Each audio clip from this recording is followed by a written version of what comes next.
అందరికీ నమస్కారం.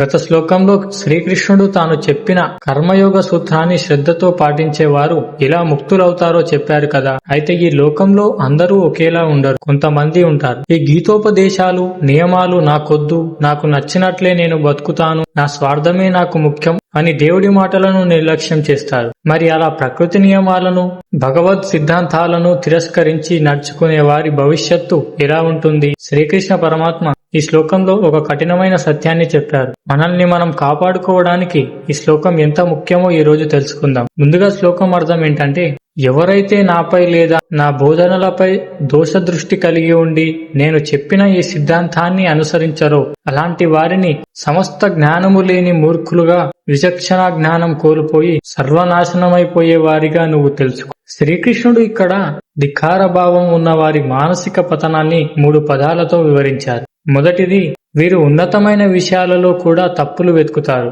భగవద్గీత పాతకాలపు ముచ్చట, నేటి కాలానికి పనికిరాదు అని అహంకారంతో కొట్టిపారేస్తారు. తమ అల్పబుద్ధితో సృష్టి నియమాలను తక్కువ చేసి చూస్తారు. రెండవది, వీరు ప్రపంచంలో ఎన్ని డిగ్రీలు చదివినా, ఎంత డబ్బు సంపాదించినా జీవితాన్ని ప్రశాంతంగా ఎలా గడపాలో అనే ఆత్మజ్ఞానం విషయంలో మాత్రం శూన్యులు. అందుకే వారిని కృష్ణుడు సర్వజ్ఞాన విమూఢులు అని అన్నారు. మూడవది, ఏది మంచిదో ఏది చెడ్డదో గ్రహించలేక తమ స్వార్థం మరియు క్రోధంతో తమ జీవితాలను తామే నాశనం చేసుకుంటారు. ప్రాక్టికల్ ఎగ్జాంపుల్ చెప్పాలంటే, ఒక వ్యక్తి నా ఇష్టం, నేను ట్రాఫిక్ రూల్స్ పాటించను, సిగ్నల్స్ అన్నీ దాటుకుంటూ వెళ్తాను అని అహంకారంతో వెళ్తే ఏమవుతుంది? అతనికి స్వేచ్ఛ దొరికినట్లు అనిపించవచ్చు, కానీ చాలా త్వరలోనే అతను ఒక పెద్ద ప్రమాదంలో పడి తన ప్రాణాలకే ముప్పు తెచ్చుకుంటాడు. భగవంతుడు చెప్పిన కర్మల నియమాలు కూడా ట్రాఫిక్ రూల్స్ లాంటివి. వాటిని పాటించకపోతే నష్టపోయేది మనమే.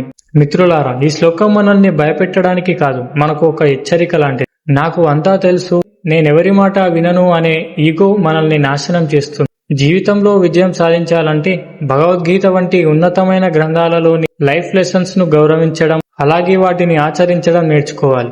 మనం కూడా కొన్నిసార్లు బాధ్యతల నుండి పారిపోతూ తప్పుడు మార్గంలో వెళ్తున్నామేమో అని ఒకసారి చెక్ చేసుకోవాలి. భగవంతుని సూత్రాలను గౌరవించడమే మనకు రక్షణ.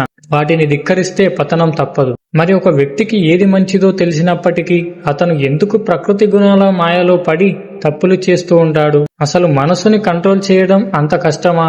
దీనికి సమాధానంగా తర్వాతి శ్లోకంలో శ్రీకృష్ణుడు చెప్పిన సైకలాజికల్ ఫ్యాక్ట్ గురించి తర్వాతి వీడియోలో తెలుసుకుందాం. జై శ్రీకృష్ణ.